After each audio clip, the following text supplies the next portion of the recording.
two equal positive point charges are separated by distance 2a.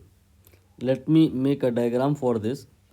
These are two equal point charges and इनके बीच की जो separation है वो 2a के equal है और ये उसका लाइन ज्वाइनिंग सेंटर है।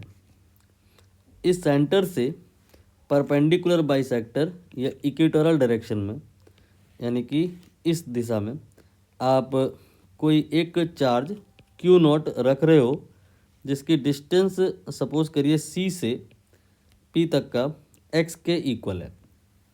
तो जो इस पर फोर्स लगेगा आप रियलाइज कर सकते हो कि पहले जीरो होगा और लास्ट में भी ज़ीरो होगा, मतलब ये फोर्स बढ़ेगा एक लिमिट तक और फिर कम हो जाएगा।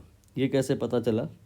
आप ये जो क्यू नॉट है टेम्परेरी बेसिस पे इसको यहाँ पे मानो, मतलब एक्स मान लो कि ज़ीरो है, तो फिर यहाँ पे क्यू नॉट पे एक तो फोर्स इसके द्वारा लगेगा, एक इसके द्वारा, एक इधर को, equal and opposite, net force here will be zero.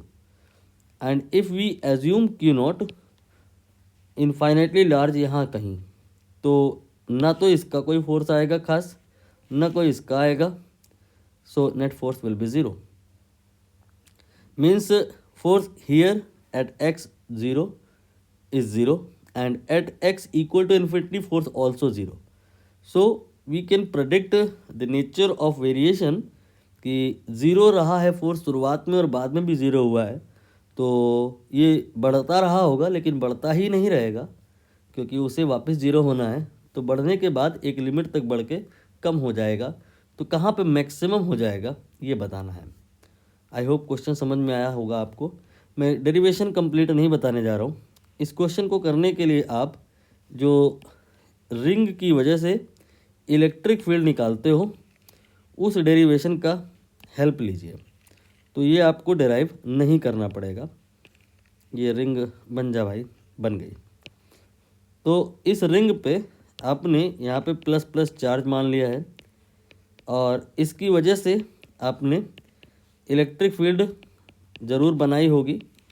समझ में भी आ रहा है कि यहाँ पे तो जीरो होगी और इसका जो ग्राफ था वो कुछ इस प्रकार का था, जो ये बता रहा है कि यहाँ पे इलेक्ट्रिक फील्ड मैक्सिमम है और यहाँ पे जो डिस्टेंस x होती है वो radius of the ring divide by √2 होती है। तो यहाँ पे और यहाँ पे दोनों में कोई अंतर नहीं है। यहाँ पे रिंग पे भी आप ऐसा मान सकते हो कि ये एक और एक ये चार्ज, दो ही चार्ज हैं। इनफैक्ट ये जो रिंग है this is equal to this system. So यहाँ पे जो ये डिस्टेंस है इस रिंग के डायमीटर का रोल प्ले करेगी। तो ये रिंग का डायमीटर है 2a, तो रेडियस हो जाएगा a divide by √2। Radius a हो जाएगा और x आ जाएगा a बाय √2। यहाँ पे आंसर आ चुका है। इसकी तुलना आपको इससे करनी है, तो x की जो वैल्यू होगी यू विल रियलाइज कि ये 2 के बराबर होगी। यही आंसर है।